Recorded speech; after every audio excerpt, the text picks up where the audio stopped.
Na ką, sveiki visiems, kurie prisijungia. Turim nemažai besijungiančių dar papildomai, bet laikas spaudžia, tai iš tikrųjų pradėsim. Šiandien papasakosim detaliau apie D365 Business Central verslo valdymo sistemą. Ir šiandienos webinaras bus sufokusuotas į finansų valdymo galimybės naudojantis šią verslo valdymo sistemą. Ir noriu pristatyti mano gerą kolegę Mariją Sabaliauskienę, kuri yra atsakinga už Business Central finansų valdymo sritį, taigi tikrai galės detaliai pristatyti funkcionalumą bei sistemos galimybės. Kas galbūt svarbu, ji palies, nors ir fokusuosis į finansų valdymą, tačiau ir taip pat ir pirkimų bei pardavimų funkcionalumus, kadangi tai yra labai tarpusavy susijusios sritis. Taigi, be to norėčiau iš karto visų paprašyti, kas turėsite klausimų webinaro eigoje, naudokite chato funkciją, turime aktyvę taip pat Q&A funkciją, tačiau kad visiems būtų paprasčiau ir vienoje vietoje matytumėt klausimus, tiesiog naudokite tradiciniu chato funkcionalumu. Ir pradėsim turbūt nuo šio susitikimo plano, šio webinaro plano. Tai pradžioj papasakosim šiek tiek apie mūsų įmonę, apie Oiksio, kadangi paskutiniu metu buvo šiek tiek pasikeitimų, pasikeitė mūsų įmonės pavadinimas, tai trumpas intro apie tai. Ir tuomet pereisim prie Business Central. Papasakosim, kas tai per sistema, kas yra D365 Business Central ir tuomet pereisim prie Business Central gyvos demonstracijos. Tai pradžiai apie Oiksio. Pavadinimas ganėtinai naujas Lietuvos rinkai, tai prieš pusantrų metų, 2024 metų sausio 1 dieną, mūsų pavadinimas pasikeitė iš Columbus Lietuva į Oiksio. Tai buvo pasikeitimas, kuris mūsų klientams iki šiol dar yra įstrigęs atmintyje, kadangi pasikeitimas pavadinimo įnešė šiek tiek neaiškumų, kaip tarti pavadinimo Oiksio. Tai Oiksio pavadinimą šiandien girdėsite ne vieną kartą ir tikiuosi, jis jums tikrai įstrigs. Kas pasikeitė nuo 24 metų? Tai mes atsiskyrėm nuo Columbus įmonių grupės ir apsijungiam su savo kolegomis Estais, Columbus Estija ir Columbus Lietuva tapo Oiksio įmonių grupė. Prieš savo akis matote mūsų įmonių geografiją. Mes turime įmonės Lietuvoje ir Estijoje, kaip ir nuo Columbus laikų. Taip pat turime strateginės partnerystės Latvijoje. Taigi savo klientams galim pasiūlyti iš tikrųjų paslaugas, kurios pilnai padengia Baltijos šalis. Tai yra, ar tai būtų Baltijos šalių įmonių diegimas, ar tai būtų specifiniai apskaitos klausimai šiuose šalyse, mes tikrai jas visas padengiame. Ir taip pat dar praeitais metais mes įsteigėme įmonę Vokietijoje. Taigi šiuo metu mes turime plėtrą taip pat ir geografinę prasme. Bendrai žiūrint, mūsų patirtis jau viršija 30 metų kaip įmonių grupėje. Turime virš 250 darbuotojų ir jau virš 1000 klientų. Taigi mes jau tikrai esame nebe maža įmonė, mes tampame iš tikrųjų stambus ir savo klientams stengiamės atnešti ir pasiūlyti tiek platesnę geografiją, tiek ir platesnį sprendimų krepšelį. Taip pat nuo Columbus laikų pas mus prasiplėtė ir paslaugų spektras. Kartu su kolegom Estais mes šiuo metu siūlom klientams ne tik klasikinę savo verslo sritį, kas yra susijęs su ERP sistemų diegimu, jų priežiūra bei vystymu, tačiau taip pat teikiam ir IT infrastruktūros, cloudinės infrastruktūros priežiūrą, kompiuterinių darbo vietų priežiūros paslaugas, visos Microsoft ekosistemos sprendimų licenzijavimą. Taip pat turime cyber security sritį, kur Baltijos šalių mastu mes klientams siūlome 24/7 režimu veikiančią SOC komandą. bei taip pat teikiame kibernetinės saugos konsultacijas, kibernetinės saugos auditus, taip pat savo klientam padedam prisitaikyti ir atitikti TIS2 reikalavimus. Bendrai visas šitas sritis apibendrina turbūt ir padeda mūsų klientams susiformuoti skaitmeninę strategiją, mūsų advisor verslo kryptis, kurioj mūsų konsultantai mūsų klientams padeda suformuoti skaitmeninę strategiją.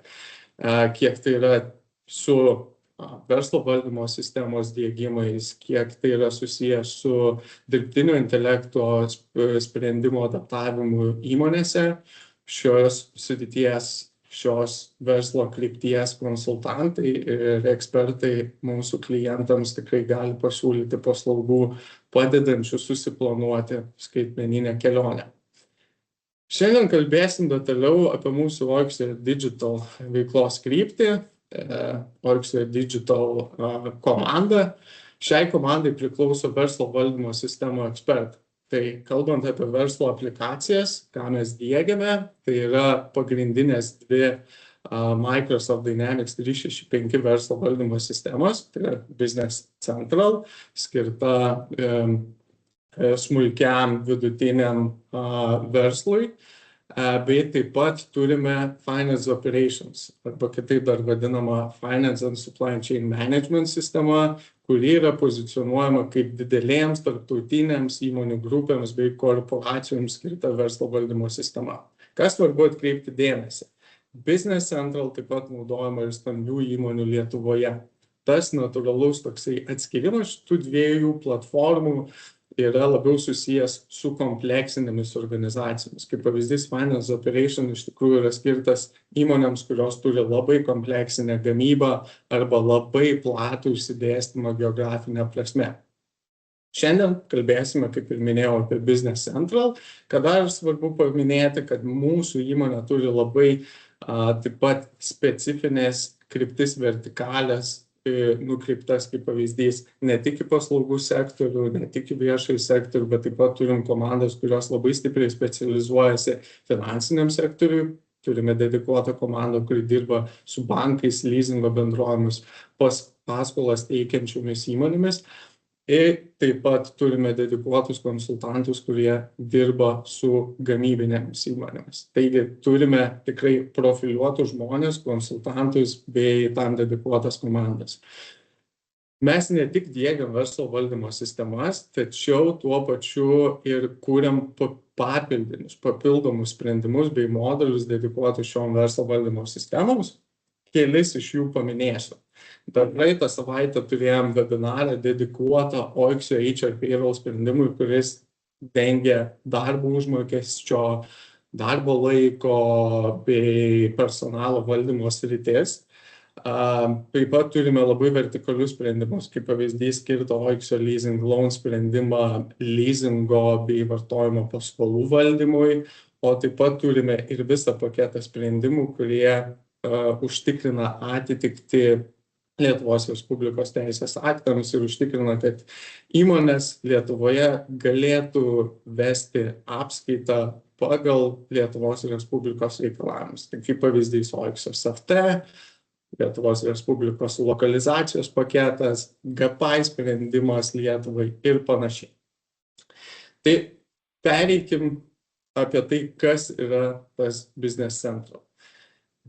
Šioje skaidrėje matysite nemažai pavadinimo. Navision, Dynamics NAV, Dynamics 365 Business Central. Tai yra ta pati sistema, kuri jau skaičiuoja ne vieną 10 metų, kurios istorija prasidėjo turbūt, galima sakyti, nuo 80-ųjų metų, kuomet atsirado Navision sistema, kurią vėliau įsigijo Microsoftas ir per šituos daugelį metų įvyko ne vienas rebrandingo procesas, kurio metu keitėsi tiek logotipas, tiek ir pati sistema. Jinai transformavosi metai iš metų, iki kol mes ateiname iki šios dienos, kurios jau sistemos pavadinimas yra Business Central. Per tuos metus viskas prasidėjo nuo, kaip matot, nuo tikrai įvairių interfeisų, keitėsi, kas svarbu paminėti, ne tik pats interfeisas, bet keitėsi ir funkcionalumo aprėptis. Tiek gamybos moduliai, tiek serviso moduliai, tiek įvairūs bilingo funkcionalumai, jie vis atsiranda naujai ir papildo standartinį funkcionalumą. Tačiau, kaip ir mūsų klientai sako, galų gale tai yra tas pats senasis gerasis Navisionas, kuris ištobulėjo per visus šiuos metus. Tai mano kolegė Marija parodys, kaip tas naujasis Business Central atrodo ir kas naujo jame yra, turbūt tik palyginus su senosiomis Navisiono versijomis, kas šiandien jungiasi ir turi patirties su Navisiono arba Navu. Šita skaidra turbūt geriausiai apibendrina, kas yra Business Central, kokias sritis dengia. Ką labai svarbu paminėti ir kuomet kai kurie mūsų klientai turi įsivaizdavimą, kad tai yra finansų valdymo sistema arba tai yra apskaitos sistema. Tai iš tikrųjų nėra taip. Business Central yra platesnis sprendimas, kuris dengia ne tik finansų valdymą, ne tik pačią apskaitą, bet ir pirkimus, pardavimus, tiekimo grandinę, gamybos valdymą, taip pat ir gamybos planavimą. Tai yra sistema, kuri ne tik pateikia iš savęs turtingą funkcionalumą, bet ji yra tuo pačiu ne tik sistema, bet ir platforma, kurią galima papildyti, kaip pavyzdys, partnerių kuriamais dedikuotais moduliais papildiniais. Kaip pavyzdys, kairėje pusėje matote Microsoft Marketplace. Visas pasaulinis Business Central partnerių tinklas šiuo metu yra sukūręs daugiau negu 8,000 papildomų sprendimų, kurie išplečia Business Central funkcionalumą. Kaip pavyzdys, vienas iš mūsų sprendimų OXO HR Payroll išplečia funkcionalumą įgalindamas personalo ir darbo užmokesčio apskaitą. OXO Leasing Loan įgalina įmonės ne tik vesti finansinę apskaitą, bet tuo pačiu valdyti ir leasingo bei paskolų valdymo procesus. Taigi šita sistema yra ne tik tai, ką Microsoftas duoda iš dėžutės, bet taip pat tai, ką partneriai yra išvystę ir toliau vysto šalia. Taip pat vienas svarbus akcentas, kad Business Central iš tikrųjų yra labai lankstus. Tai suteikia išskirtines galimybės pritaikyti verslo valdymo sistemos funkcionalumų jūsų labai specifiniam verslo kryptim, verslo procesams. Ir taip pat, čia visai nesenai, taip pat Microsoft Business Central buvo gavęs pripažinimą kaip geriausia cloudinė verslo valdymo sistema, kurią pripažino Forbes Advisor leidinys. Dabar kuo tas iš tikrųjų išskirtinumas kaip cloudinės verslo valdymo sistemos pasireiškia? Tai visų pirma, svarbu suprasti, kad Business Central yra susijęs labai stipriai ir suintegruotas su visa Microsoft ekosistema. Cloudinė versija jums leidžia, kaip pavyzdys, sąrašus, duomenis išsieksportuoti į Excelį, tuo pačiu susiintegruoti su Outlooku, duomenis dalintis, siųsti sąskaitas tiesiogiai iš Business Central aplinkos. Taip pat Copilot funkcionalumai, kurie iš tikrųjų dabar yra persmelkę patį visą Business Central, atsiranda vis jų daugiau ir daugiau su kiekviena Business Central versija. Power platformos sprendimai ir kiti Microsoft'o įrankiai yra prieinami jums out of the box. Kaip pavyzdys, vienas iš funkcionalumų, tai yra, kuomet įmonė, kuri naudojasi ir Business Central ir Teams'ais, turi galimybę Teams'ų naudotojai, kurie neturi Business Central licencijos, prieiti prie Business Central duomenų per Teams'ų kanalus, per Teams'ų tam tikrus postus ir panašiai. Tai yra tam tikros galimybės, kurios sumažina tam tikrų prasme kai kuriem klientam ir licenzijavimo kaštus ir optimizuoja pačius verslo procesus. Taigi šiandien labai stipriai nesigilinsime į tas papildomas naudas, papildomas galimybės, bet tai yra labai svarbu žinoti ir jeigu nori sužinoti plačiau apie tas papildomas Microsoft'o ekosistemos integravimo galimybės, kreipkitės į mus, mes tikrai galėsime jums papasakoti apie tai detaliau dedikuotos sesijos, dedikuotos susitikimo metu. Kas dar labai svarbu suprasti, kad Business Central, skirtingai negu ankstesnieji Navisionai, yra iš tikrųjų tikrasis SaaS, tai yra cloudinė ERP platforma, kas reiškia, kad, kaip pavyzdys, duomenų saugumu rūpinasi pats Microsoft'as. Tai vadinasi, kad tai ne Oixio, tai ne pats klientas rūpinasi serverių saugumu, jų prieinamumu, o pats Microsoft'as. Microsoft užtikrina virš 99% sistemos prieinamumą ir visos paslaugos, kurios yra reikalingos sistemos veikimui, yra įskaičiuotos į sistemos nuomos kainą. Tai yra iš tikrųjų labai svarbu įmonėm, kurios planuoja savo išlaidas arba planuoja savo skaitmeninę strategiją orientuotą į debesijos paslaugas. Vienas iš labai svarbių dalykų, tai kad Microsoft'as taip pat siūlo tai vadinamą infrastructure scaling. Tai reiškia, kad jūs neturite rūpintis infrastruktūros pajėgumais, atsižvelgiant į naudotojų veiksmų sistemui, naudotojų skaičių, integracinių užklausų skaičius. Microsoft'as plečia arba, kitais žodžiais tariant, pritaiko infrastruktūros pajėgumus, kad atitiktų Microsoft'o įsipareigojimus, kiek tai yra susijęs su sistemos greitaveika. Taigi, tiek trumpai apie pačią platformą, apie Oixio kaip įmonių grupę. Ir dabar norėčiau žodį perduoti Marijai, kuri šiek tiek pasidalins informacijos apie Business Central priešistorę, o tuo pačiu ir pademonstruos sistemą gyvai. Tai sveiki visi. Pradėsim šiandienos mūsų prezentaciją arba mūsų demo iš tikrųjų nuo trumpos istorijos apie Business Central, kaip mūsų Business Central atkeliavo iki šiandien dienos. Tai iš tikrųjų pirmasis Business Central arba Navision, jis turi daug pavadinimų, buvo įkurtas 3 studentų Danijoje ir tas buvo atlikta 1983 metais ir vadinosi PCNC, Personal Computing and Counting. Tai kaip ir sakau, 3 studentai sukūrė programėlę, kuri buvo dosiniu pagrindu ir po truputį ją vystė. 1987 metais sistema buvo pervadinta į Navigator ir buvo prijungta kita maža įmonėlė, kuri vystė verslo valdymo sprendimus. Pagrindinis didelis, toks pirmasis didysis tikriausiai išleidimas buvo 1995 metais, kada iš dosinės programėlės su 95 Windows'ais atsirado Navision, vadinosi Navision Software. Po truputį sistemai augant ir tobulinant, Microsoft'as pastebėjo šitą sistemą ir 2002 metais nupirko Navision. Tuo metu dar tas sujungimas vyko tam tikrą laiką ir 2008 metais jau Microsoft'as pervadino Navision į Microsoft Dynamics NAV. Va čia ir atsiranda tas skirtumas. Nuo nupirkimo buvo Navision, tai jisai dar priklauso Danam, NAV jau yra Microsoft'o produktas, kurį pradėjo tobulinti. Iš tikrųjų, šitoje vietoje atrado labai didelis perversmas pačiame Navision'e, pačioje sistemoje, bet kaip jeigu prisimenate Donato rodytus tokius printscreenus, tai juose buvo toks dosinis, tada toks geltonas ir paskui toks jau gražesnis vaizdas. Tai va čia 2008 metais atsirado tas gražesnis vaizdas ir pradėjo tobulintis funkcionalumai.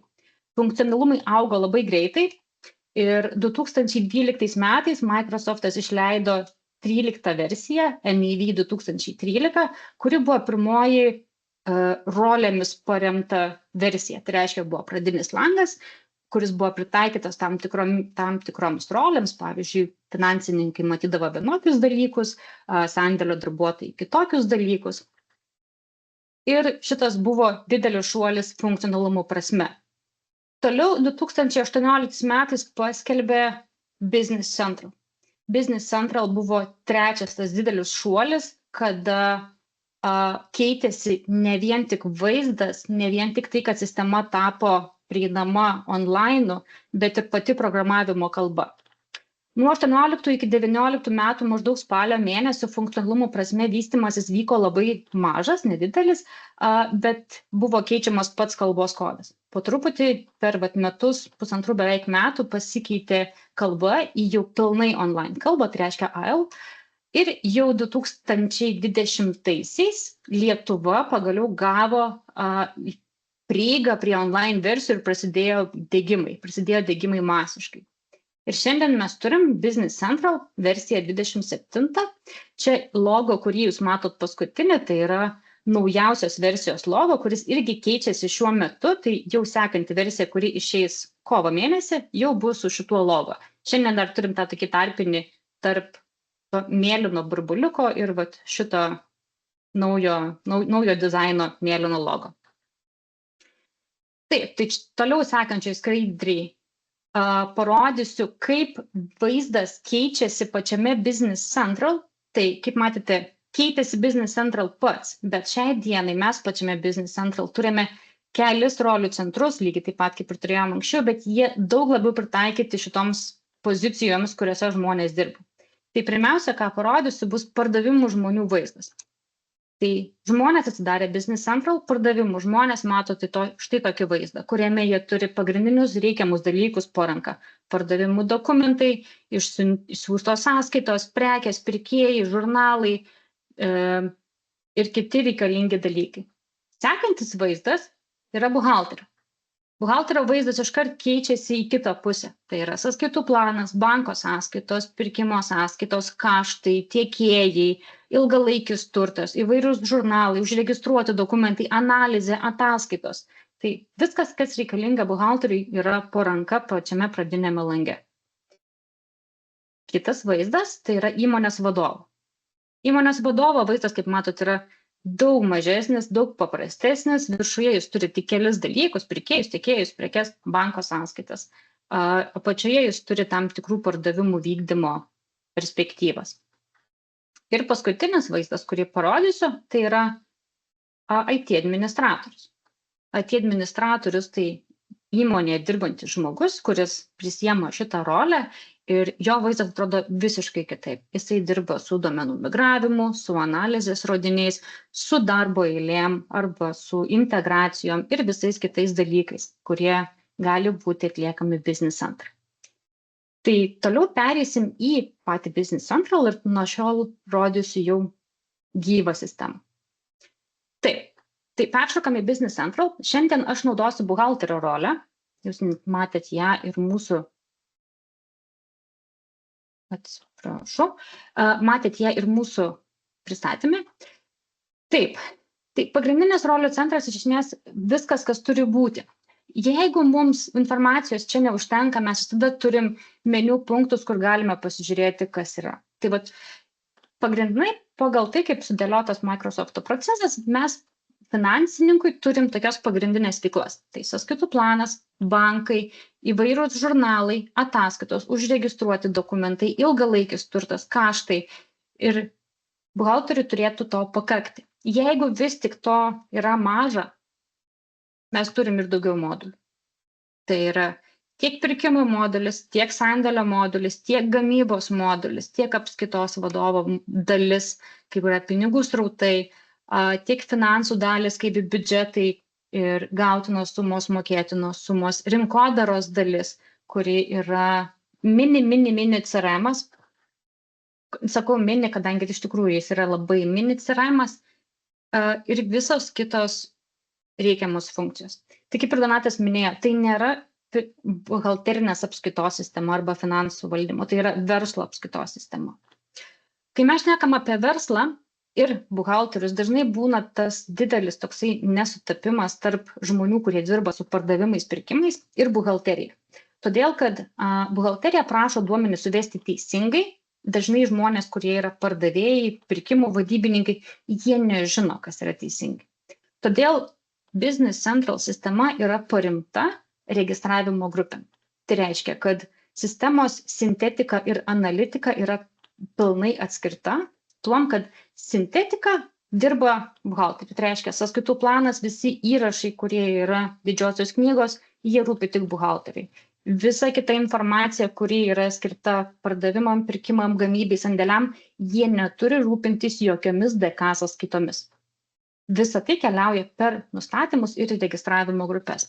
Tam, kad tai parodyti, aš parodysiu, kaip mes vedam pardavimo sąskaitas, faktūras. Susirandu pardavimo sąskaitas, pradėsim naują sąskaitą.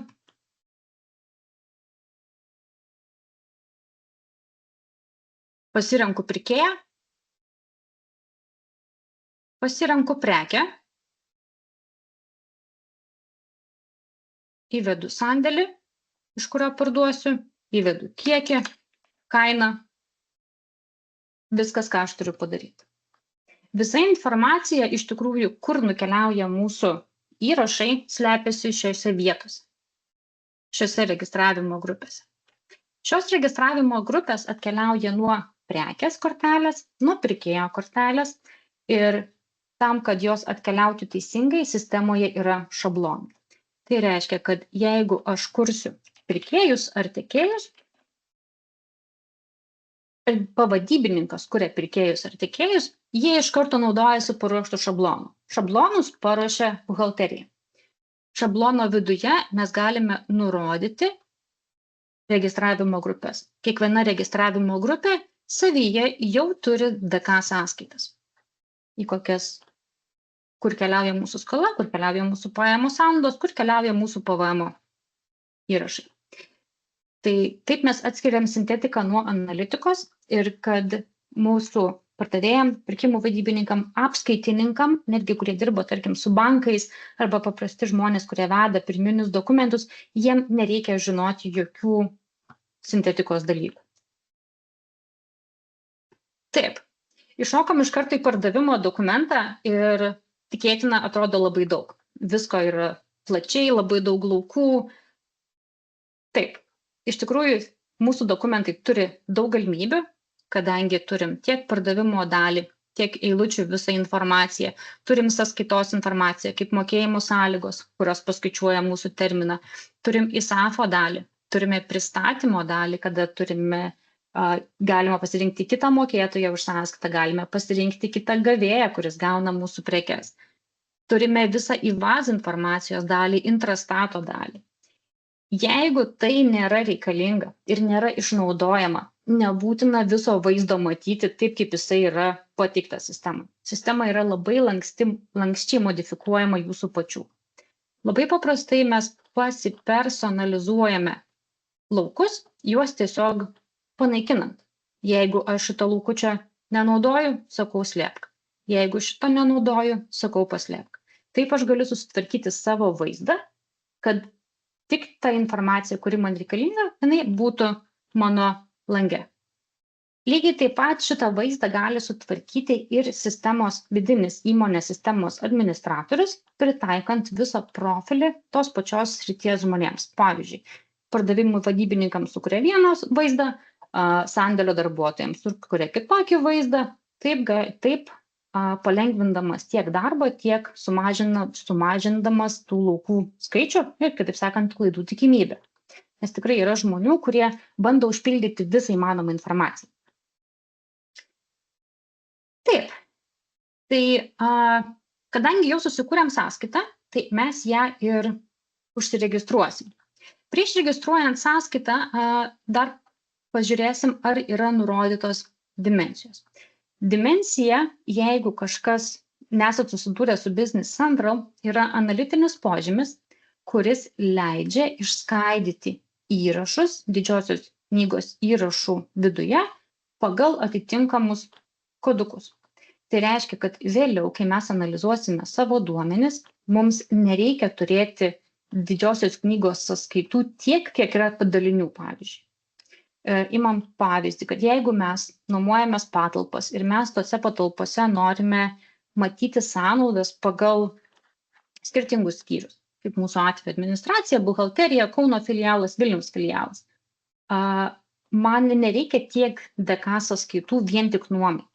Man užtenka šitų dimensijų. Kai aš vedu dokumentą, aš jam priskiriu dimensiją, jisai nukeliauja didžiosios knygos įrašus, pagal tai vėliau darau analizę.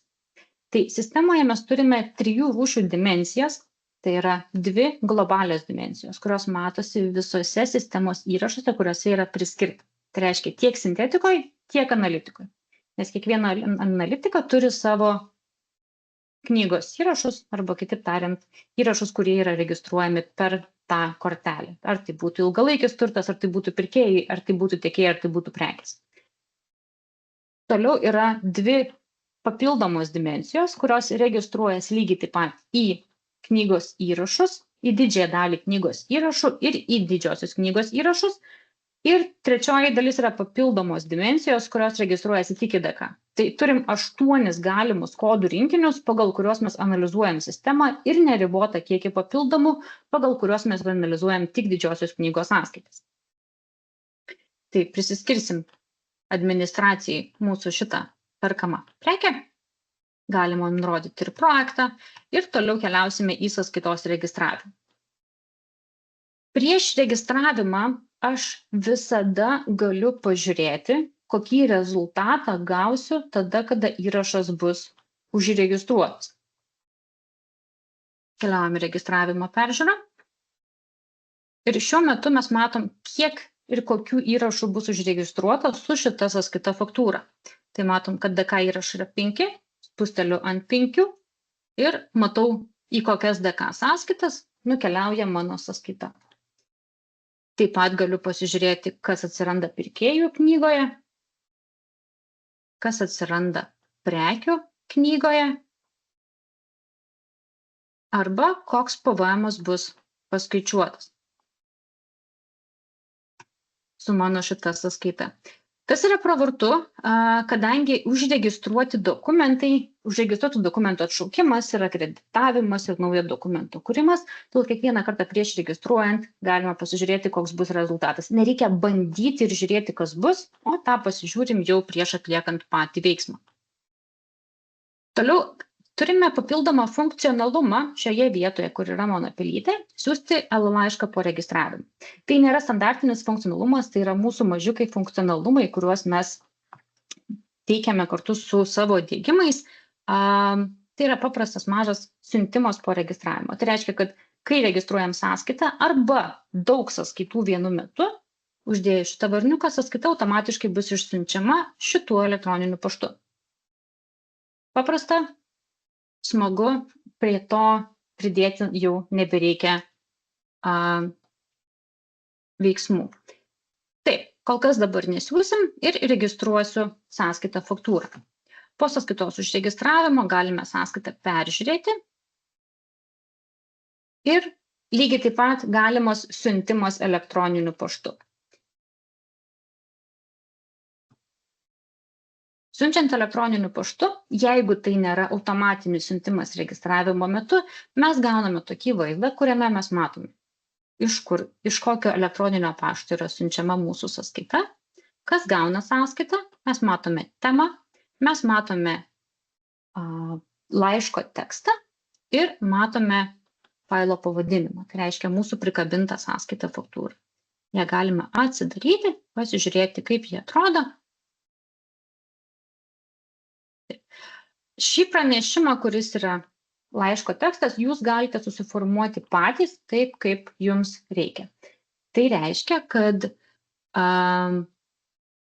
pranešime gali būti ne vien tik tais tekstas kaip žodžiai, tai gali būti informacija iš pačios sąskaitos faktūros. Pavyzdžiui, siunčiame pardavimo sąskaitą faktūrą sumai ir sąskaitos suma. Datai, apmokėjimo terminui tokiam. Kaip ir sakau, lankstu, galime pasidaryti taip, kaip norim ir tą galima daryti su kiekvienu siunčiamu dokumentu, aprašant juos atskirai. Išsiųskim laišką.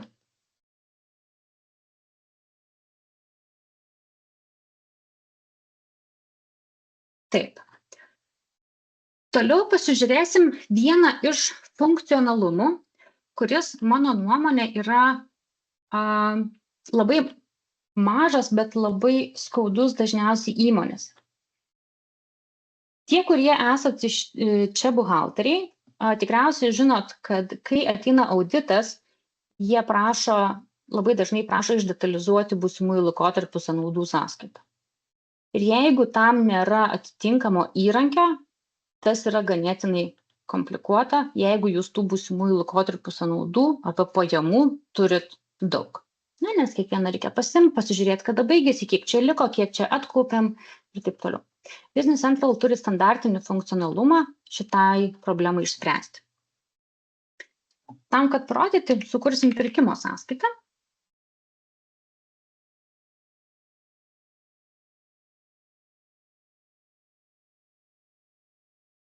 Pasirinksim tiekėją, įsirašysim tiekėjo sąskaitos faktūros numerį, pasirinksim paslaugą. Šiuo atveju rinksiuosi paslaugą, ne prekę, bet kaip matot, pas mus paslaugos gali būti prekių sąraše. Tai reiškia, kad čia grįžtant prie šito sintetikos ir analitikos atskirimo. Paprastų atveju dažniausiai, kai yra paslauga, mes eilutėse renkamės DK sąskaitą. Tai reiškia, kad tada pardavėjai turi žinoti, arba pirkimų vadybininkai turi žinoti tas DK sąskaitas. Šiuo atveju mes turim paslaugą, kurios viduje yra pririšta didžiosios knygos sąskaita per nustatymą ir mes tiesiog ją sakom, tai gali būti elektra, tai gali būti nuoma, tai gali būti prenumerata ar bet kas kito. Įsivedam, kiek mes tų paslaugų perkam. Nebūtinai tai turi būti vienas vienetas, tų paslaugų galime žiūrėti ir kiekinę išraišką. Ir sekantis dalykas, aš priskirsiu atidėjimo kodą. Atidėjimo kodai tai yra iš anksto paruošti šablonai mūsų sistemoje, kurie nusako, kiek laikotarpių, kiek mėnesių aš skirstysiu savo pajamas ar tai sąnaudas. Pirkimo atveju sąnaudas, pardavimo atveju pajamas. Pasimsim 6 mėnesių šabloną. Pasiėmus šabloną atsiranda 3 taškučiai, kur aš galiu pažiūrėti, kaip mano sąnaudos bus paskirstytos. Aš turiu kelis netgi skaičiavimo metodus, pagal kuriuos galiu skirstyti savo sąnaudas. Tiesioginis, kuris pirmą ir paskutinį mėnesį padalina pagal dienų skaičių, o likę mėnesį yra vienodi. Matot, 12,90, 12,10. Tarpiniai mėnesiai yra vienodi. Vienodas per laikotarpį, tai nuo to laikotarpio, kurio pradedam, vienodai paskirsto per visus laikotarpius. Toliau yra laikotarpio dienų skaičius, paskirsto pagal dienų skaičius. Jeigu 30, tai mažiau, 31 daugiau, jeigu paklius vasaris, bus dar mažesnė suma. Visada apvalinimas keliauja ant paskutinio laikotarpio, jeigu toks atsiranda. Ir yra apibrėžta vartotojo, kada jūs patys galite įrašyti sumas, kokiomis sumomis ir kokiomis datomis tos jūsų sąnaudos skirstosi. Lygiai taip pat ne vien tik skaičiavimo metodą aš galiu pasirinkti, bet aš galiu pasirinkti ir nuo kada jam pradėti skaičiuoti atidėjimus. Tai reiškia, aš galiu sakyti, kad čia ne nuo gruodžio, o mes čia perkam, pavyzdžiui, draudimo nuo sausio 1 ir vienodai per laikotarpį pasiskirstom. Ir atsiranda mano datos čia. Sąskaitos registravimo metu, parodysiu, kas užsiregistruoja, į didžiąją knygą iš karto registruojasi visas sukaupimas ir atkaupimas. Dabar pažiūrim taip. Čia ir čia yra mano sąskaita. Tai yra PVM, skola ir sąnaudos. Paprastos sąnaudos, paprastas PVM ir mano skola. Toliau atsiranda papildomas įrašas, išminusuojam sąnaudas, kurios dengia šitas, ir perkeliam į 291, tai būsimų laikotarpių sąnaudas. Ir toliau aš matau, kaip įsiregistruoja mano atkaupimai. Sausis, vasaris, kovas, balandis, gegužė. Tai reiškia, kad vienu šituo registravimu aš sukaupsiu ir iš karto atkaupsiu iki to laiko, kada baigėsi mano šitos periodinės sąnaudos. Dažniausias klausimas šitoje vietoje būna, o tai kas, jeigu mes nutrauksim draudimą arba nutrauksim prenumeratą? Kaip tada? O tada labai paprastai, nes nutraukiant draudimą, jūs gaunat kreditinį dokumentą. Kreditinį dokumentą lygiai taip pat vedat su atidėjiniais ir pasirenkat likusių mėnesių skaičių. Pavyzdžiui, turėjom metam, nutraukiam po pusės, rašom kreditinę su 6 mėnesių atidėjimu. Ir taip išsiminusuojam atgal, padarom atvirkštinius įrašus šitiem įrašam. Kur didžiausias pliusas šito funkcionalumo. Didžiausias pliusas yra tame, kad po to, kai mes turime duomenis, mes turim ir ataskaitą.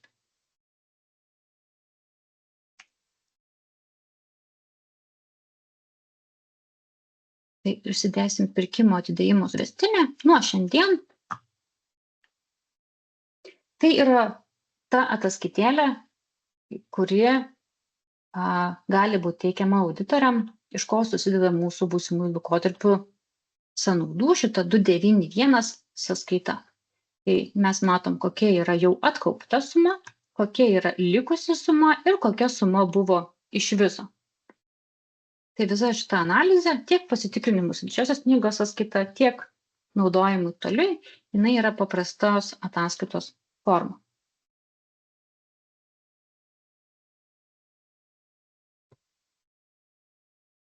Taip. Toliau pasižiūrėsim, o kaip kitaip dar galima analizuoti duomenis sistemoje. Sistemoje turime nemažai galimybių, nemažai ataskaitų. Turime galimybę susijungti su Power BI savo sistemą, kad duomenys tenais analizuoti. Sujungimas yra ganėtinai paprastas. Dažniausiai buhalteriam reikia kažkokių specifinių ataskaitų, kurios apie pirkėjų skolas, apie didžiosios knygos įrašus, apie dar kitas dalis. Tai pasižiūrim pirkėjų knygos įrašus. Pirkėjų knygos įrašai tai yra analitika. Ir analitika yra be didžiosios knygos sąskaitų. Tai yra mūsų visi mokėjimai, mūsų visos sąskaitos, jeigu tai būtų kažkokios užskaitos, perkelimai, delspinigiai, tai visa tai būtų čia, šitame sąraše. Ir iš šitos informacijos mes labai lankščiai galime pasižiūrėti duomenis pivot režimu, taip kaip būtų Excel'yje. Aš tiesiog spusteliu analizės režimą ir mano analizės režimas man iš karto sudeda visus mano duomenys į lentelės formą. Aš turiu iš tikrųjų įrankį čia apačioje, kuris sako, kad aš tau galiu padėti sukurti analizę tokią, kokios tau reikia. Tai parodysiu, kaip šitas daiktas veikia.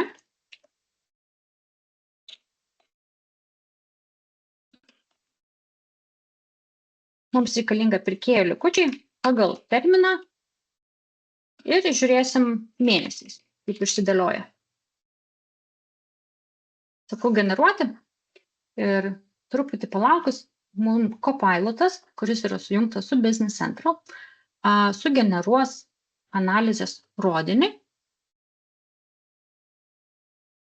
pagal mūsų pirkėjus, pagal mėnesius, kuriuose yra likučiai, tai reiškia, kad yra likučių. Tai nėra, kad tik yra sąskaitos arba yra tik mokėjimai, kažkokie apyvartai, sako, mes tik tais tai, kas yra atvira, kur dar mums pirkėjas yra skola. Tai taip galima daryti su Copilotu arba modifikuoti patiem. Pavyzdžiui, noriu dokumento datos, įsitraukiu dokumento datą. Noriu kitos informacijos, pavyzdžiui, pirkėjo numerį, įsitraukiu į pirkėjo numerį. Noriu kažko į stulpelius, įsitraukiu į stulpelius. Taip kaip naudojamės pivotų Excel'yje, taip pat naudojamės ir Business Central. Šitos ataskaitėlės išsisaugo jums, jomis galima dalintis su kolegomis, kopijuojant saitą ir išsiunčiant kolegai, bet kokiu būdu e-mailų, Teams'ais, tada kolega atsidaro ir mato tokį pat vaizdą, kokį matot ir jūs. Galima pasidubliuoti ir kurti iš naujo analizės rodinius, kažkaip kitaip juos pamodifikuojant. Ir lygiai taip pat galima šituos analizės rodinius atidaryti Excel'į. Šnekant apie Excel'į, galima viską sistemoje atidaryti Excel'yje, kur jūs matysit šitą ženkliuką. Šitas ženkliukas visą sąrašą, kuris yra matomas su tais stulpeliais, kurie yra matomi, išeksportuoja į Excelį dėl tolimesnės analizės.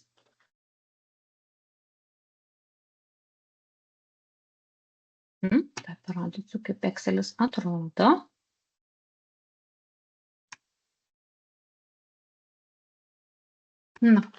Taip atrodo mūsų išeksportuoti duomenys. Duomenys iškart eksportuojasi į lentelę, ką yra patogu vėliau apdoroti. Taip, šnekant apie analizę, sistema turi kelias ataskaitas, kurios yra taip pat jūsų modifikuojamos arba kuriamos.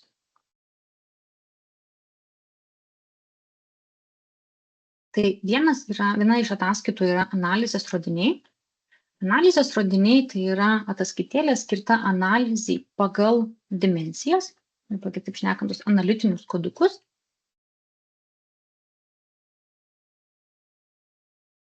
Ir šita ataskaita rodo mūsų norimų laikotarpių, paimsim šiuos metus, pagal mėnesį, pasirenkant, ką norime matyti kaip eilutes ir ką norime matyti kaip stulpelius, šiuo atveju pasiimu didžiąją knygą ir laikotarpį, galiu turėti tam tikras dimensijas kaip stulpelius, jeigu noriu tą matyti.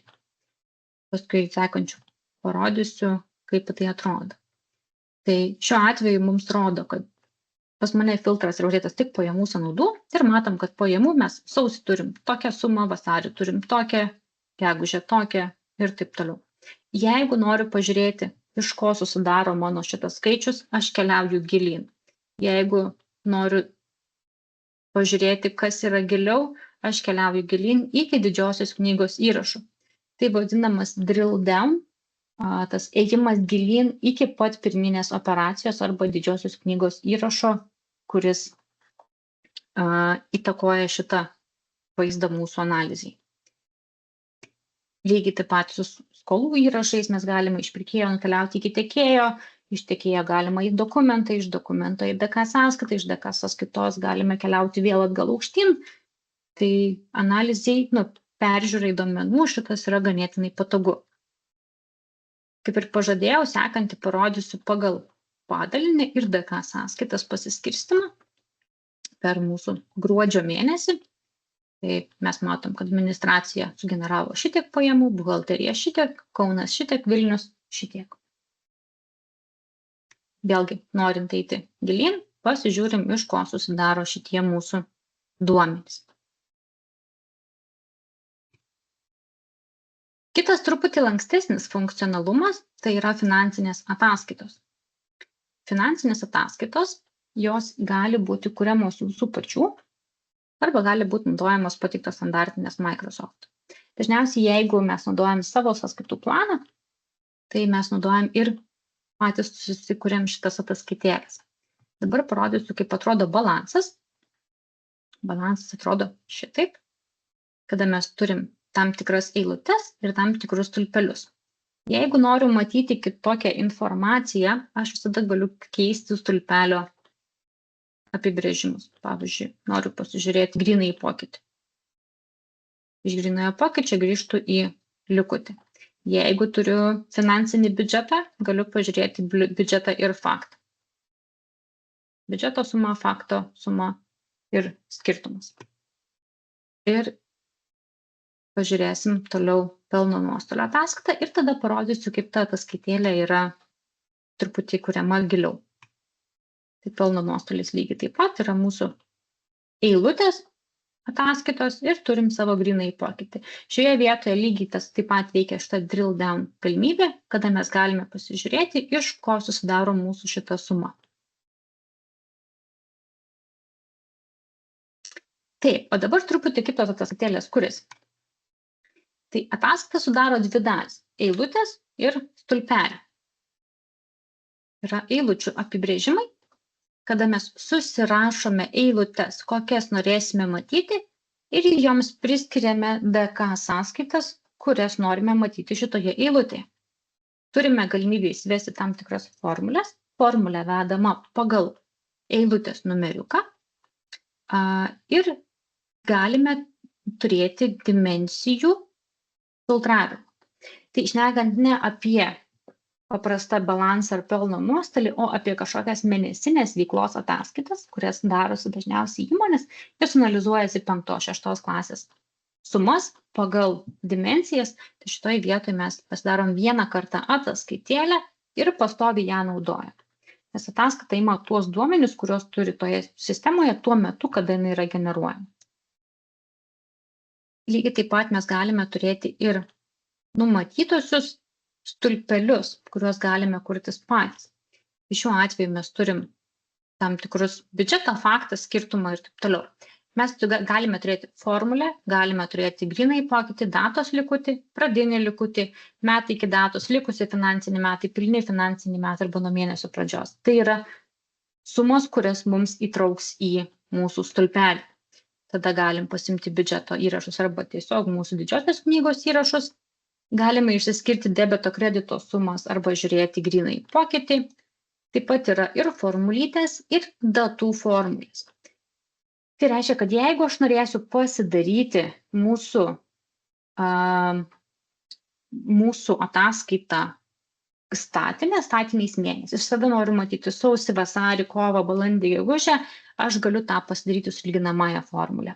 Jeigu aš noriu lyginti, pavyzdžiui, šiuos metus su prieš pusę metų buvusiais įrašais, aš naudoju lyginamąją datų formulę su filtriukais, pavyzdžiui, -6 mėnesiai. Tai taip mes susidėliojame savo tulpelius ir tas atliekama, kaip ir minėjau, vieną kartą. Nebent keičiasi sąskaitų planas arba keičiasi poreikis duomenų matymų. Tada pasipildom ir naudojam toliau.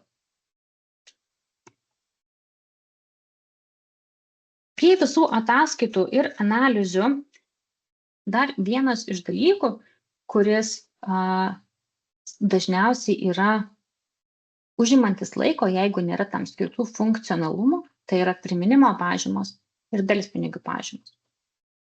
Priminimo pažymos yra išrašomos ganėtinai dažnai įmonėse, su kuriamis mes susiduriam.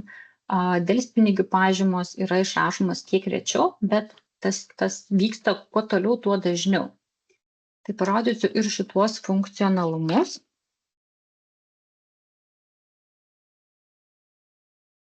Taip, priminimo pažymos. Priminimo pažymų sukūrimas yra paprastas, vienas mygtukas, kurti pažymas, sakau, kokiai datai, ar tik pradelstus įrašus noriu matyti, ar ne tik, ir sakau, gerai. Ir sistema man sugeneruoja visoms pradelstoms skoloms, taip, pirkėjams, priminimo pažymas. Priminimo pažymos viduje aš matau, kam skirta mūsų pažyma, matau, iš kokių knygos įrašų, tai reiškia, iš kokių skolų jinai susidėjo. Na, matom, 3 dokumentai su tokia likusia suma. Priminimo pažyma numeris 2, perėsiu į šoną, turi truputį daugiau skolų. Čia. Priminimo pažymos gali turėti skirtingus lygius, tai reiškia, kad jeigu priminimo pažymą siunčiame pirmą, jinai yra švelnesnė. Jeigu priminimo pažymą siunčiame antrą kartą arba po didesnio pradelsimo, jinai yra griežtesnė. Ir šitų lygių mes galime turėti neribotą kiekį. Ir prie kiekvieno lygio mes netgi galime prisidėti po elektroninio laiško tekstą. Kaip body, kaip elektroninio laiško tekstą su informacija, ką mes norime klientui pasakyti šituo priminimu.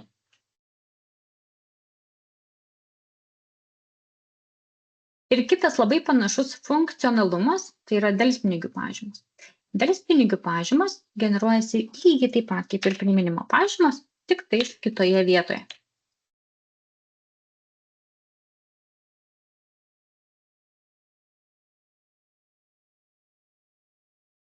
Sakau, kurti delspinigių pažymas, sakau, gerai. Ir sukūrė vieną delspinigių pažymą, kadangi pas mane tik vienam pirkėjui yra uždėtas delspinigių sąlygų kodas. Tai reiškia, kad aš sakau, kad tik vienam pirkėjui aš kuriu delspinigius. Kiti pirkėjai pas mane negauna delspinigių, nes jų sutartis sako kitaip. Tai delspinigių pažymoje labai panašiai kaip ir priminimo pažymoje susikuria įrašai. Mes matome, kokia suma yra likusi pradelsta, koks yra terminas ir matome, kokia delspinigių suma yra paskaičiuota. Pas mane delspinigiai yra 0,5%. Delspinigių pažymas ir priminimo pažymas išrašymo metu galima iš karto automatiškai siųsti klientams masiniu būdu. Sakau laiškas, paslėpti langą, sakau gerai ir delspinigių pažyma bus išsiųsta klientui. Lygiai taip pat, kaip ir matėme prie pardavimo sąskaitos, mes galime priskirti delspinigių pažymoms atitinkamą laiško tekstą. Prie priminimo pažymų tekstukas gali būti netgi pagal atitinkamą priminimo pažymos lygį.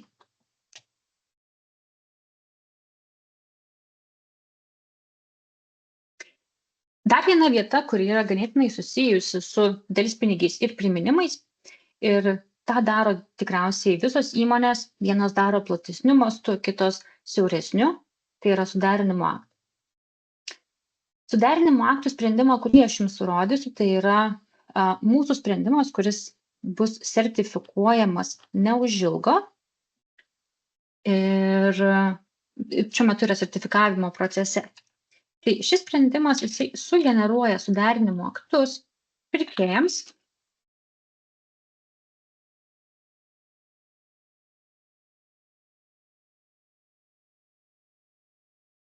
ir sukuriamas registras. Tai pradedame nuo registro. Sakome, kad kam kursiu aktus pirkėjams, tiekėjams ar visiems. Galime kurti visiems. Ar norime grupuoti pagal įmonės kodą, ar norime grupuoti pagal kontaktą, tai reiškia, kad pirkėjas ir tiekėjas, kurie turi tą pačią kontakto kortelę, jie yra sujungti, jiems bus spausdinamas vienas aktas. Jeigu mes negrupuosime, tada pirkėjas ir tiekėjas gaus du aktus, vieną iš pirkėjo pusės, kitą iš tiekėjo pusės. Grupuoti pagal įmonės kodą varniukas veikia toje pačioje pusėje. Jeigu turim du pirkėjus su to pačiu įmonės kodu, dėl pavyzdžiui, kai yra įsiregistravę skirtingais PVM mokėtojo kodais, dėl kažkokių priežasčių arba dar kitos priežastys būna, tada galime susigrupuoti į vieną aktą. Toliau galime formuoti nenulinės vertės, tai reiškia, jeigu akto galutinė suma yra 0, mes jo neformuojame ir galime formuoti nulinius aktus tik tiem, kurie turėjo apyvartą. Jeigu nei viena varnelė nepažymėta, tai mes formuosim visiškai visus aktus ir visus atskirai. Toliau mes nurodom, kada mes norime atgauti aktą. Aš pažadėsiu sausio 31, likučius derinsim sausio 1, 31. Nusirodom, kas pasirašys aktą iš jūsų pusės ir derinimo pradžios data. Tai už kokį laikotarpį deriname aktus. Šita data yra svarbi, kadangi į akto detalę informaciją bus įtraukiama visa apyvarta nuo šios datos iki šios datos. Tai reiškia už 25 metus. Jeigu klientas turėjo senesnių skolų, bet jos yra neapmokėtos, jos bus taip pat įtrauktos, nepriklausomai nuo pradžios datos. Tai reiškia, kad visos skolos įsitraukia ir papildomai tai, kas yra apyvarta už nurodytą laikotarpį. Sakau gerai ir dabar suformuos mūsų aktus. Kadangi pirkėjų tiekėjų turim nedaug, tai tų aktų pas mus registre yra nedaug. Tai mes čia matome pirkėjų ir tiekėjo filtrus, jeigu juos panaudotumėme ir jie yra saugomi todėl, kad mes galime atnaujinti detaliuosius duomenis aktuose. Jeigu mes išsiuntėme aktus, susiderinom, pamatėm, kad nėra dokumento, įsivedėm dokumentą, norime iš naujo išsiųsti aktą, mes atsinaujinam detaliuosius įrašus, tai reiškia dokumentus viduje ir galime siųsti aktą pakartotinai, jeigu toks poreikis yra. Arba, pavyzdžiui, susigeneravom ir gavom sąskaitą. Susivedėm, nereikia formuoti registro iš naujo, atsinaujinau ir išsiunčiau. Tai galime atšaukti tam tikrus aktus, kurių mes siųsti nenorime klientams, nes būna visokių priežasčių. Užsieniečiai, pavyzdžiui, jie nelabai supranta, kas yra suderinimo aktas.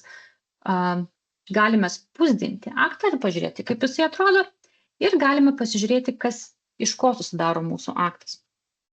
Tai čia jau yra visa detali informacija, kuri pakliūna į suderinimo aktą. Tai visos pirkėjo skolos, nepriklausomai jos yra atviros ar uždaros. Pavyzdžiui, šita eilutė, mūsų sąskaitos suma buvo 375, likutis yra 0. Bet kadangi jinai pakliuvo į laikotarpį derinamo, jinai atsirado čia. Mūsų derinamos laikotarpis, viskas ir papuolė. Na va, turime sąskaitų, kurios yra iš 24 ir 23 metų, jos dar nėra apmokėtos, bet jos taip pat pakliuvo į mūsų registrą.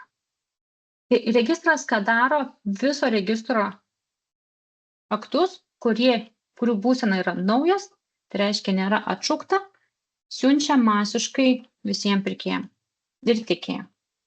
Šituo elektroniniu paštu, kuris yra nurodytas čia. Elektroninis paštas nusirodo pas pirkėją arba tiekėją, bet tai nėra vienas paštas visiems gyvenimo atvejams. Kiekvienas pirkėjas ir tiekėjas viduje turi galimybę pasirinkti, koks dokumento tipas, kokiu elektroniniu paštu keliaus. Čia pakopijuosim. Na va, ir mes matom, kad mes turim įvairių dokumentų tipų, kaip sąskaita, kaip užsakymas, likučių derinimo aktas. Ir čia mes galime nurodyti skirtingus elektroninius paštus pagal dokumento tipą. Jeigu mes čia jo nenurodysim, sistema automatiškai jums iš tą elektroninį paštą, kuris yra nurodytas pirkėjo kortelė. Tai hierarchija yra, bet yra šitoje vietoje ir lankstumas. Lygiai taip pat, šnekant apie elektroninį paštą, mes galime nurodyti, iš kokios pašto dėžutės iškeliauja mūsų dokumentai.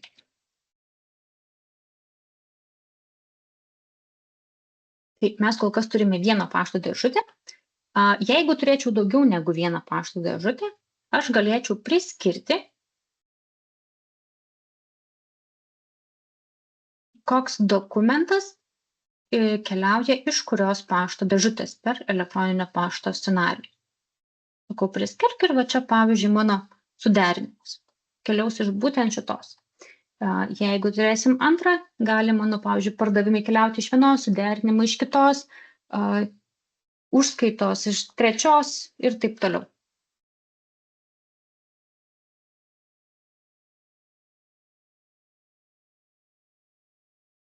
Taip. Grįžtu į pagrindinį rolių centrą. Vienas labai smagus funkcionalumas, kurį parodysiu, dalinai aš jį parodžiau, bet yra Copilotas. Copilotas šiai dienai yra sujungtas su Business Central ir mes turim savo nuosavą chatą Business Central pusėje. Tiesiog spustelėjus mygtuką, mes galime jam užduoti klausimą. Pavyzdžiui, mes esam nauji vartotojai sistemoje ir mes nežinome, kur kas randasi arba nežinome, kaip vadinasi tam tikri dalykai. Ir aš galiu paklausti, pavyzdžiui, kur yra tiekėjai. Ieškojau, neradau. Ir Copilotas jisai paieškos po sistemą.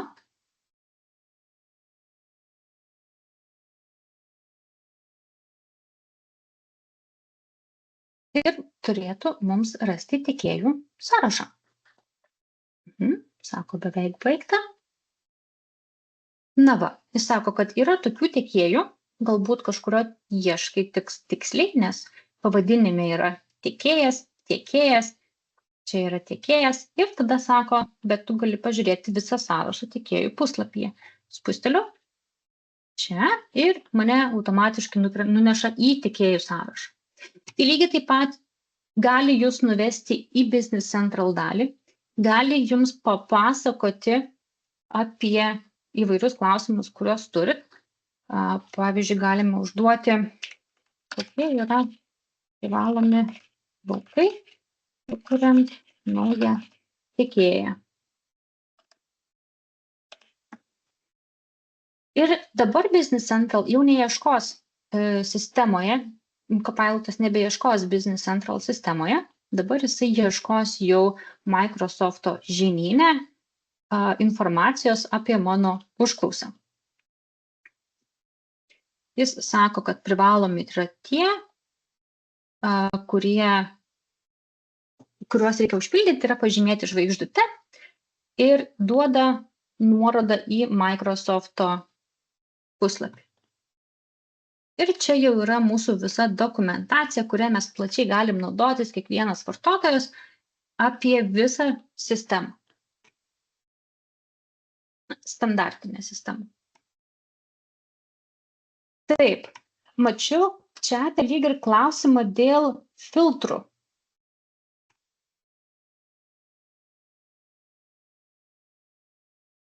atsiprašau, neteisingai, bet mačiau kažkur. Taip, dėl filtrų, ar galima uždėti filtrus? Tai sistemoje filtrus ne tai, kad galima uždėti, sistemoje filtrus galima ir išsisaugoti, jeigu mes juos naudojame dažnai.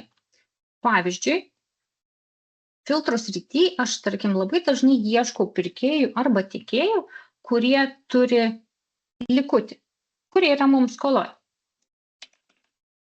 Tai sakau, kad mūsų likutis nelygus nuliui ir turiu sąrašą. Šitą sąrašą aš išsisaugau.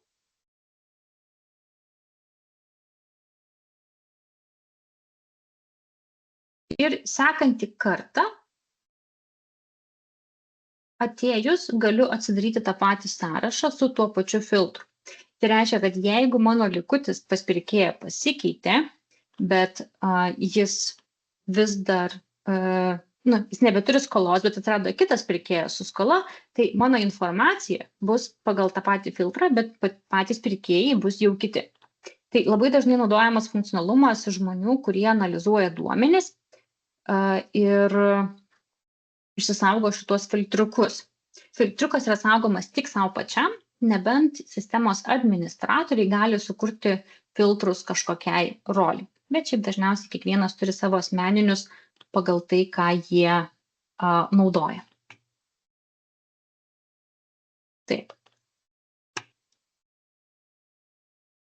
Tai prie viso šito dar parodysiu ir tai, ką rodau šiandien, tai yra mūsų standartinės sistemos arba trumpos mažos modifikacijos. Parodysiu dar tai, ką turi mūsų Lietuvos lokalizacija. Tai lokalizacija mūsų skiriasi į dvi dalis. Viena dalis tai yra visi baziniai funkcionalumai, kurie skirti Lietuvai, kaip bazinis paketas, kuriame yra registravimo prašai, vietiniai bankai, įmonės kodai pirkėjų tiekėjų kortelėse, įmonės kodų dublikatų tikrinimas, jeigu netyčia sudubliuotumėt. PVM funkcionalumas. Tai reiškia, kad mes turime tiek atvirkštinį PVM, tiek neatskaitomą PVM, tiek turim trikampę prekybą. PVM uždarimas galimas automatiškai, galimas PVM laikotarpių nustatymas ir deklaracijų FR 600 bei FR 0564 eksportas tiesiai į FF data formatą. Tai ne kažkokia ataskaitėlė, ne PDF, ne Excelis, o tiesiai į formatą, kurį galite kelti tiesiai į VMI. Bazinis ataskaitų paketas, kur paruošti dokumentų šablonai, kaip pardavimo sąskaita, grąžinimo pažyma, skolų derinimas, buhalterinės pažymos, avanso apyskaitos ir taip toliau. ISAFas, SEPA. SEPA iš tikrųjų yra du funkcionalumai, du galimi būdai importuoti banko išrašus į sistemą, lygiai taip pat ir banko eksportas, banko mokėjimų eksportas iš sistemos į banką. Du funkcionalumai yra todėl, kad jie skiriasi truputį savo funkcionalumu ir vienas galbūt pritaikytas labiau dirbantiems su daug fizinių asmenų, kitas labiau pritaikytas dirbantiems su daugiau juridinių asmenų. Ir tada turim tam tikrą ilgalaikio turto funkcionalumą, kur papildomi tam tikri laukai kortelėje ir atskirimas tarp nurašymo ir pardavimo. Ir tada yra ta extended dalis, tai yra išplėstinė lokalizacija, kur jau galima naudoti jos tiek, kiek mums reikia. Yra IVAS, tie, kurie teikia į IVAS posistemę, valiutų kursų importas iš Lietuvos banko, kiekvieną dieną suimportuojami kursai, jums prie to nieko nereikia daryti. Ilgalaikio turto istorija, kada keičiasi vieta, atskaitingas asmuo arba dimensijos šio ilgalaikio turto, papildomas ataskaitų paketas. Tai didelis ataskaitų paketas, kuris sudaro tiek ilgalaikio turto, tiek skolų, tiek atsargų dokumentai ir įvairios ataskaitėlės apie likučius, apie senėjimą ir taip toliau. Išorinio dokumento funkcionalumas, išorinio dokumento numerio funkcionalumas, kad vienu paspaudimu būtų galima jį pridėti iš numerių serijos, nereikia rankiniu būdu rašyti. Pakaitalai, tai reiškia, kad leidžiam pakeisti iš vienos registravimo grupės į kitą. Kitaip sakant, jeigu turim mokėjimą, kuris yra ne paprastas mokėjimas, o avansas, mes labai paprastai galime tą avansą registruoti į turtą ne į skolą ir paskui, kai mes sudengsime tą avansą su sąskaita, sistema automatiškai panakins iš turto ir iš skolos. Ir aišku, intrastat funkcionalumas, kuris praplečia standartinį intrastato sprendimą ir pritaiko jį Lietuvai. Prie lokalizacijos Donatas jau minėjo, bet irgi dar parodysiu, kad yra tam tikri sprendimai, kurie irgi susiję su finansais. Tai yra personalo užmokesčio sistema, GPAIS, SAFTY, tai vienas iš tų finansinių sprendimų, kuriuos mes naudojam, BDR sprendimas, IFRS, LS Central, atsiprašau, lizingas, Extendo, skirtas mūsų sandėlio valdymui ir įmonės transporto apskaita. Tai yra mūsų didieji sprendimai, kurie yra tiek sertifikuoti, tiek galimi diegti kartu su sistemos diegimu. Taip, mano prezentacija tuo ir baigėsi. Tai aš perduodu žodį atgal Donatui. Ačiū tau labai, Marija. Iš tikrųjų buvo labai įdomu. Tikiuosi ir kiti išgirdo naudingos informacijos, tiek tie, kurie naudojasi šiuo metu galbūt senesnių Navisionų, tiek tie, kurie nėra susidūrę su Navision ar Business Central.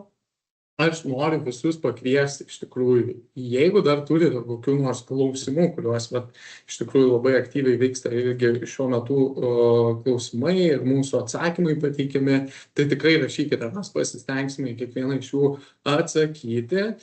Ir tikrai labai kviečiu jūs taip pat susisiekti su mumis atskirai. Ar tai būtų susijęs su tam tikrų labai specifiniu proceso klausimu pačiam Business Central, ar su tam tikrų dedikuotų mūsų sprendimu, būtinai parašykite, mes tikrai galime suderinti jums nemokamą dedikuotą demonstraciją, pademonstruoti tuos sprendimus ir plačiau pakalbėti apie jūsų klausimus, nes turbūt įdomiausios yra sesijos tas, kurios jums yra dedikuotos, kuomet mes galim parodyti ir pademonstruoti tą ateitį, kalbant ir rodant per jūsų procesų prizmę. Tai iš tikrųjų labai noriu visiems padėkoti, dėkoju ir tau, Marija, tikiuosi šis 1,5 valandos laikas neprailgo. Ir taip pat pasidalinkite savo feedbackų nuomonę apie šį webinarą, mes tikrai juos planuojame tęsti ir organizuoti naujus. Kaip ir minėjau, Business Central nėra tik apskaitos sistema, jie taip pat dengia ir tiekimo grandinės, gamybos sritis, taigi ateityje mes planuojam sugrįžti ne su vienu tokio tipo webinaru, tačiau norime, kad temos ir tai, ką rodome, būtų jums aktualu. Taigi taip pat labai lauksime ir jūsų nuomonės ir pasiūlymų. O šiandien noriu visiems labai padėkoti ir iki greitų susitikimų. Ačiū jums labai.